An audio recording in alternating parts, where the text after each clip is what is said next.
let's talk about Hellblade. Hellblade, Senua's Revenge, I still can't say that right. I don't think that's right.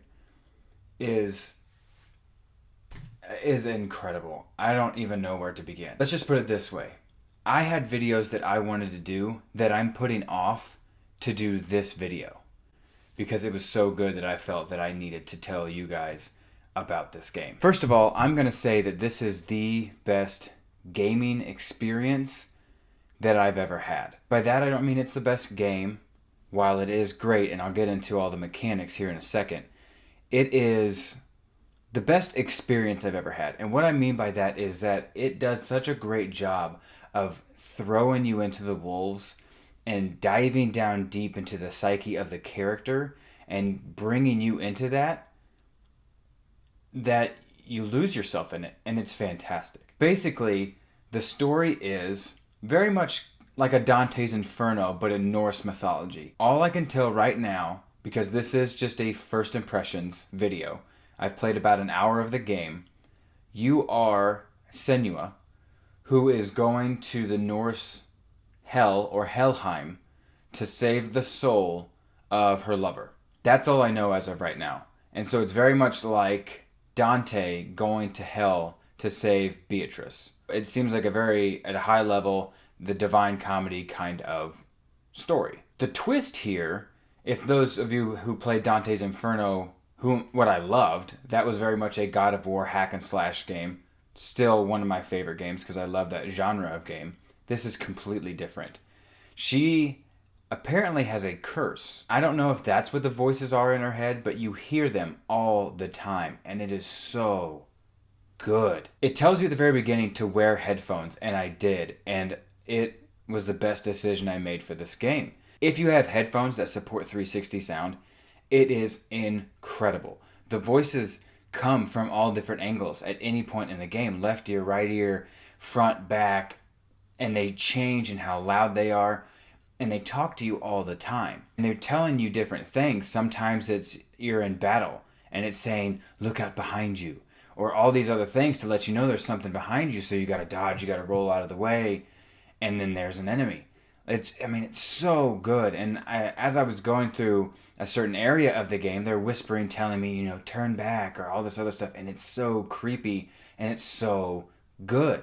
Because they do this, the game has a tension and it causes such anxiety that I can't put it down. It scares me, but I can't put it down.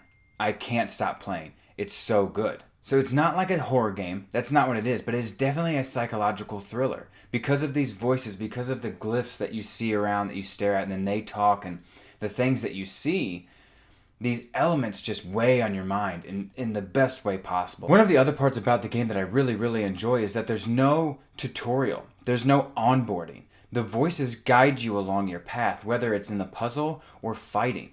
In the first fighting experience that I had, you're tossed right in. She unsheathes her sword and it's on. You can press the options button and see the controls, but there's nothing on screen telling you what to do. And so I did that at first. I went through the first fight without knowing what to do, and I enjoyed it. It was great. It was handled so delicately, it was perfect. I'm only in about an hour, like I said, but this game is done so well that I recommend that all players get this game. No matter the genre of game that you like, I think you should do this because it's so different from any other game that I've played. Also, one point I've yet to bring up is that this game is $30. $30, and it came out 2 days ago. $30. You can't beat that. The great thing about that is it's $30. It's about 6 hours of gameplay to finish, but the love and care and finesse in this game, making it, in the story, in the gameplay, in the graphics, the research they've done with psychosis and what it's like to hear voices and have hallucinations, it's so incredible that I'd pay 3 times that amount. I'd gladly pay $100 for this game, even though games are $60. It's so good, so well done, that I have yet to come up with a bad thing to say about it. I'm only an hour in, but I can only imagine that the puzzles get more complex, the gameplay gets more intense, and everything about the game that I've experienced will just get cranked up to a higher level. So I can only imagine that it will get better and better. I'll do a final review when I'm done with the game, but as of right now, this is one of the best games that I've played this year, especially because it's, again, I feel its own genre of game. I really, really enjoy it. And I recommend everybody who watches this video to go on your PlayStation Network if you have it. If you have an Xbox only, you can't get it. But if you have a PC, I think you can get it as well. Go out and buy it, and make sure you wear headphones and really put yourself into the game. You will not regret it. Talk to you guys real soon.